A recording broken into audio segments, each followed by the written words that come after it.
Okay, so this one is by Silib.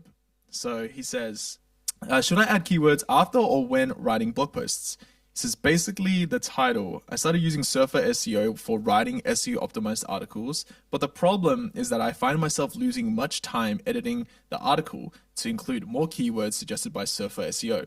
Would writing the article first, then adding and editing keywords be the better solution? What do you think, Lawrence?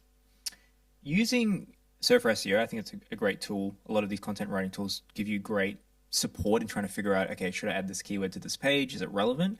But you can always over engineer it by adding too many keywords to the page. So writing the article first, then adding and editing keywords be the better solution. Yeah, I think adding them naturally as well and not going ham on just trying to add in every single suggestion, because not every single suggestion actually is correct.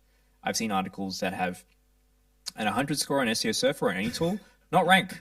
And I've seen articles with 60% or a really crap score also rank. So this is where you get into the nuances of the algorithm. If you've got good topical authority, if you've got a good brand, you probably don't have to have that strong of an article with every single keyword.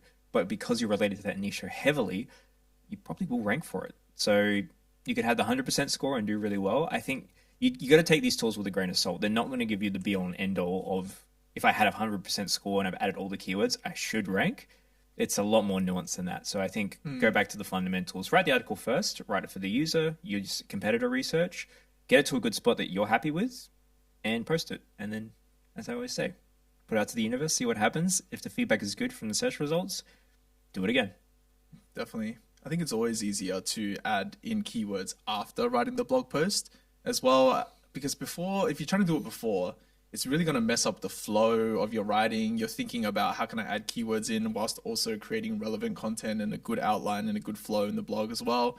It just creates a whole mess. So always do it after you've written the blog. And yeah, Lawrence touched on a really important point is do not blindly trust Surfer SEO slash pop slash whatever tool you're using, because they're looking at the top 10 search results in order to discover what keywords they think you should add into the blog. However, for some particular keywords, the SERPs sometimes get muddled.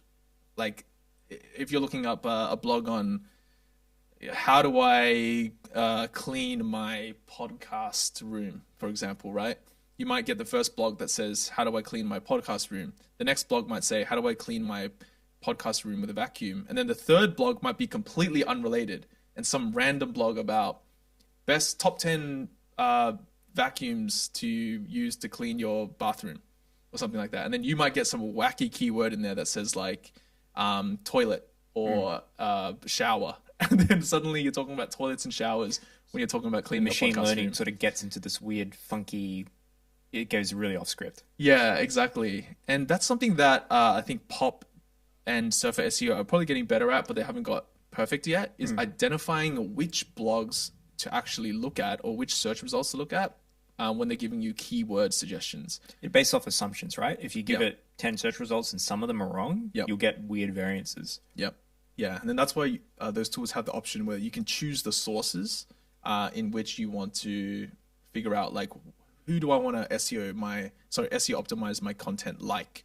So you can choose website 1, 2, 3, and then 7, 8 because the ones in the middle aren't relevant. So if you really want to use those tools and take them to heart, really get engineered behind which URLs you're using. yeah. I'd also say to this, did you have something there? Oh, yes. I was just going to say a really fast way I found to SEO optimize content is just get the top 10, websites up there. And then just look at the final keyword list and filter out anything that doesn't make sense. So then you just kick out toilet, kick out shower, kick out anything that sounds really random. Things you want to look for is keywords that are not in your niche, keywords that are not relevant, keywords that are not in your geolocation as well is a good one. And then competitor brands. So sometimes competitor brand names get put in there. Yeah, It's like, yeah, you don't want to talk about your competitors. So bit silly. yeah, get rid of all those and then SEO optimize. Got one more thing as well is information gain. So a unique perspective is actually very powerful to add into content, right? Because you're adding in something that isn't on the first page of Google, which would give your content an edge and be really interesting to a user like you and I come across an article about the podcast cleaning room or the top 10 vacuums, and there's a vacuum on there that doesn't even appear in the top 10 search results. and it's a new type of product, I'm like, oh wow, that's different. And Google's retrieving that information and seeing something different, and they value diversity in the SERPs. They actually do, and they value freshness of content. So having something different in there, which a tool wouldn't actually tell you to do, is really important. Some tools are actually getting better at doing these types of things, but information gain, having something that's actually a little bit different in the normal top 10 search results as well. So, I like using these tools as well, but you have to be very measured. You can't just sort of pump things in and expect the world. Actually keeps us in the game in terms of, being a human. Only humans can really understand what humans are looking for. So until the AIs really figure that out, I think we're pretty safe for now. Yep, definitely. All right. I hope we answered your question. Thanks.